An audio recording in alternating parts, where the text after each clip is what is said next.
ខ្ញុំមានបទពិសោធន៍ខ្លះជាមួយនឹងកូនតាមពិតទៅឪពុកម្ដាយស្រឡាញ់កូនជារឿងធម្មតាទេតែពេលខ្លះយើងអត់បានយល់អំពីឥរិយាបថរបស់កូនអញ្ចឹងវាធ្វើឲ្យយើងខ្លួនឯងមានការខកចិត្តជាក់ស្ដែងខ្ញុំមកពីធ្វើការវិញគឺខ្ញុំទទួលទានអាហារថ្ងៃត្រង់ជាមួយនឹងពួកគាត់ហើយដល់ពេលទទួលទានអាហារថ្ងៃត្រង់ជាមួយពួកគាត់ទៅខ្ញុំក៏រៀបចំមានបាយមានទឹកមានម្ហូបប៉ុន្តែម្ហូបទាំងនោះវាមិនមែនជាការពេញចិត្តសម្រាប់ពួកគាត់ទេគឺថាក្មេងមិនអាចហូបអ្វីដូចចាស់ទេបាទព្រោះគាត់ជាក្មេងហើយមានចំណង់ចិត្តមិនថាវាអត់ដូចគ្នាទេចាស់ចូលចិត្តផ្សឹងទៅក្មេងចូលចិត្តផ្សេងទៅប៉ុន្តែជាទូទៅខ្ញុំចូលចិត្តហូបត្រីឬក៏ប្រហុកយ៉ាំចុចលក់អីចឹងទៅឧទាហរណ៍អញ្ចឹងណាបាទប៉ុន្តែក៏អត់ចូលចិត្តទេអញ្ចឹងចៃដន្យថ្ងៃហ្នឹងក៏មានទិញត្រីទិញបន្លែល្អពីផ្សារមកក៏រៀបចំជូនពួកគាត់ញ៉ាំបាយជាមួយគ្នាជុំគ្នា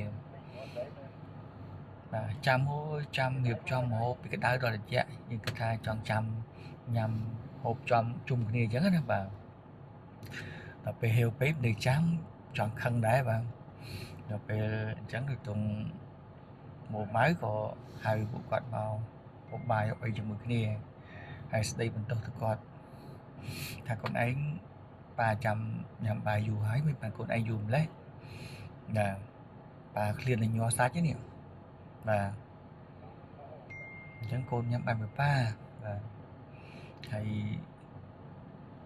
គាត់ឆ្លើយប្រាប់ខ្ញុំថាប៉ាពេលប៉ាហេវប៉ាពិសាទៅប៉ាកុំចាំកូនអីណាប៉ាពិសាទៅពិសាអ្វីដែលប៉ាចង់ពិសាទៅ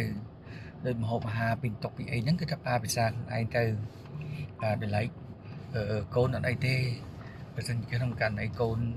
ចង់ញ៉ាំអីគឺកូននឹងរៀបចំញ៉ាំដោយខ្លួនឯងហើយបាទពីព្រោះមូលហេតុអីព្រោះ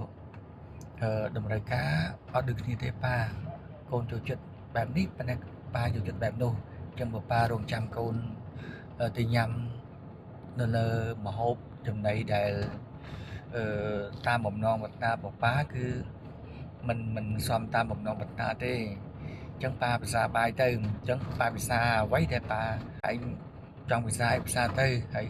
ដល់ឡែក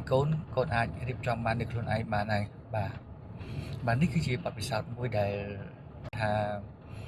មែនតើឪពុកម្ដាយគឺចង់ធ្វើមិនក៏ដោយឲ្យកូនទៅតាមតែបំណងរបស់ខ្លួនទេណាទោះបីជាកូនមិនចង់មិនពេញចិត្តក៏យើង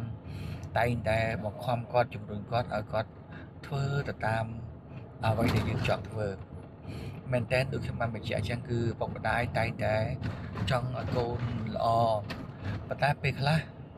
ការយល់ដឹងរបស់គាត់ក៏មានការយល់ដឹងដែរនៅពេលបច្ចុប្បន្ននេះយើងមិនអាចបង្ខំគាត់ទៅតាមអ្វីដែលយើងចង់បានទៅតាមអ្វីដែលចំណង់ចិត្តរបស់យើងបានទេអានេះក៏ដូច្នេះហើយថ្ងៃក្រោយទៀតមកខ្ញុំពេលដែលខ្ញុំចង់ហូបបាយខ្ញុំហូបម្នាក់ឯងទៅហើយពួកគាត់ចង់ហូបទៅឬក៏ពេលណាដែលគាត់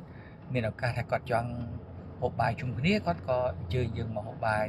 គាត់មានម្ហូបរបស់គាត់យើងមានម្ហូបរបស់យើងអញ្ចឹងណាបាទនេះហើយគឺជាការបង្ហាញពីបទពិសោធន៍ផ្ទាល់ខ្លួនរបស់ខ្ញុំដែលមានចំពោះកូនចង់និយាយអញ្ចឹងណាបាទដែលមានចំពោះមិត្តភក្តិរបស់យើងដែលខ្ញុំបានបញ្ជាក់ថាយើងតែងតែស្រឡាញ់ឲ្យកូនគ្រប់គ្នាមានអនាគតស្អប់ពើកូនប៉ុន្តែដោយសារបទពិសោធន៍នេះហើយខ្ញុំចង់ចែកម្លែកជាមួយនឹងបងប្អូនយើងហើយមែនតើទៅយើងពិចារណាទៅក៏ជាការត្រឹមត្រូវដែរបាទមូលហេតុបានខ្ញុំចង់និយាយថាត្រឹមត្រូវគឺតម្រូវការមិនដូចគ្នាទេណាបាទមនុស្សចាស់ហើយនិងមនុស្សក្មេងតម្រូវការមិនដូចគ្នាទេបាទដូច្នេះអ្វីដែលយើងគួរពិចារណាអាចសម្របតាមកូនក៏ជាការល្អម្យ៉ាងដែរបាទប៉ុន្តែទោះបីយ៉ាងណាក៏ដោយកូនក៏មិនត្រូវមានចរិតមួយដែលគេថាចាកឆ្ងាយពីឪពុកម្ដាយបានទេបើទោះបីជាគាត់ធំហើយគាត់មានគំនិតជាគិតពិចារណាយ៉ាងណាក៏ដោយតែគាត់ថាចាស់ធ្លាប់ក្មេងប៉ុន្តែក្មេងធ្លាប់ចាស់ដូច្នេះត្រូវតែស្ដាប់ពីការណែនាំឪពុកម្ដាយប៉ុន្តែ យើងក៏មិនអត្តនោម័តសម្រាប់តែខ្លួនយើងទេអញ្ចឹងកូនក៏មិនអាចអត្តនោម័តសម្រាប់តែគាត់តែត្រូវតែមានការសហការគ្នាថាអ្វីដែលជាគុណសម្បត្តិសម្រាប់ជាប្រយោជន៍សម្រាប់គ្រួសារសម្រាប់តខ្លួនសម្រាប់កូនសម្រាប់ឪពុកម្ដាយហ្នឹងគឺថាយើងត្រូវតែ share គំនិតយោបល់នឹងទើបជាការល្អប្រសើរបាទនេះគ្រាន់ជាបទពិសោធន៍របស់ខ្ញុំផ្ទាល់ខ្លួនបែប